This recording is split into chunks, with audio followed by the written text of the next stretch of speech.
ഞാനിവിടെ ഉണ്ടാക്കുന്നതേ പരിപ്പും പുട്ടും, പരിപ്പ് കറിയും പുട്ടും. അതിന് പരിപ്പ് ഞാൻ വേവിച്ച് വെച്ചിട്ടുണ്ട്. നമുക്കൊന്ന് കടുക് വറുത്തെടുത്തുകൊണ്ട് വരാം. ആദ്യം ചീനിച്ചട്ടി അടുപ്പത്ത് വെച്ച് അതിലേക്ക് നമുക്ക് വെളിച്ചെണ്ണ ഒഴിച്ച് കൊടുത്തിട്ടുണ്ട്. ഒരുപാട് ഇൻഗ്രീഡിയൻസ് ഒന്നുമില്ല. കുറച്ച് കടുകിട്ടു. കടുകൊന്ന് നന്നായിട്ട് പൊട്ടി വരുമ്പോൾ നമ്മൾ അതിലേക്ക് കുറച്ച് ഇട്ട് കൊടുത്തു.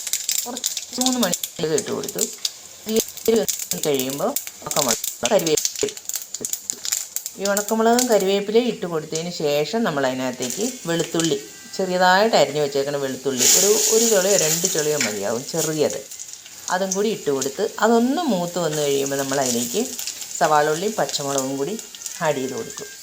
എനിക്കിവിടെ പച്ചമുളകില്ലാഞ്ഞ കാരണം ഞാൻ കാന്താരിമുളകാണ് 2-3 ഇട്ടത്. അത് ആ പരിപ്പ് വേവിച്ചപ്പോൾ അതിൻ്റെ കൂട്ടത്തിൽ തന്നെ ഇട്ട്. വേറെ ഉണക്കമുളക് ഇതിനകത്ത് ചേർക്കുന്നില്ല, മുളക് പൊടിയൊന്നും. പുട്ടിതാ അടുപ്പത്ത് വെച്ച് വേവിക്കാൻ വെച്ചിട്ടുണ്ട്. അത് ചിരട്ടപ്പുട്ടിൻ്റെ ആകൃതിയിലുള്ള പുട്ടാട്ടോ ഉണ്ടാക്കുന്നത്. ഇതിനകത്തേക്ക് ഇനി നമുക്ക് സവാള ഇട്ട് കൊടുക്കാം.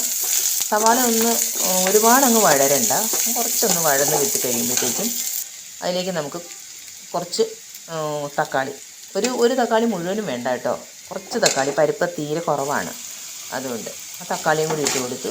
ഉപ്പും ഇട്ട് കൊടുത്തു. ഉപ്പിട്ടത് കാണിക്കാൻ പറ്റിയില്ല കേട്ടോ. ഉപ്പും ഇട്ട് കൊടുത്തു. അതിലേക്ക് കുറച്ച് മഞ്ഞൾപ്പൊടി. ഈ മഞ്ഞൾപ്പൊടി, പച്ചമുളക്, ഈ സവാള, ഇത്രയേ ഉള്ളൂ ഇതിൻ്റെ ഇൻഗ്രീഡിയൻസ്, മസാല എന്ന് പറയാനായി. പരിപ്പ് അതിലേക്ക് ചേർത്ത് കൊടുത്തു. നന്നായിട്ടൊന്ന് തിളച്ച് വരുമ്പോൾ അതിലേക്ക് കുറച്ച് മല്ലിയിലയും കൂടി ഇട്ട് പരിപ്പ് വാങ്ങി വയ്ക്കാം. ഇതാണ് നമ്മുടെ ഇന്നത്തെ ബ്രേക്ക്ഫാസ്റ്റ്, പുട്ടും പരിപ്പ് കറി. ഈസിയാണ്, പെട്ടെന്ന് ഉണ്ടാക്കാം. ഞാൻ മസൂർ ദാളാണ് എടുത്തത്, അത് കാരണം പെട്ടെന്ന് അത് വെന്ത് കിട്ടും. അത് അടുപ്പത്ത് വെച്ച് വേവിച്ചാൽ മതി, കുക്കറിൽ വയ്ക്കേണ്ട ആവശ്യമില്ല. അപ്പോൾ നമ്മുടെ പുട്ടും പരിപ്പ് കറി റെഡിയാണ്. ചായയും റെഡി ആയിട്ടുണ്ട്. നമുക്കത് കഴിക്കാം. വാ. പുട്ട് ഞാൻ കാസറോളിലേക്ക് ഇട്ട് വെച്ച്.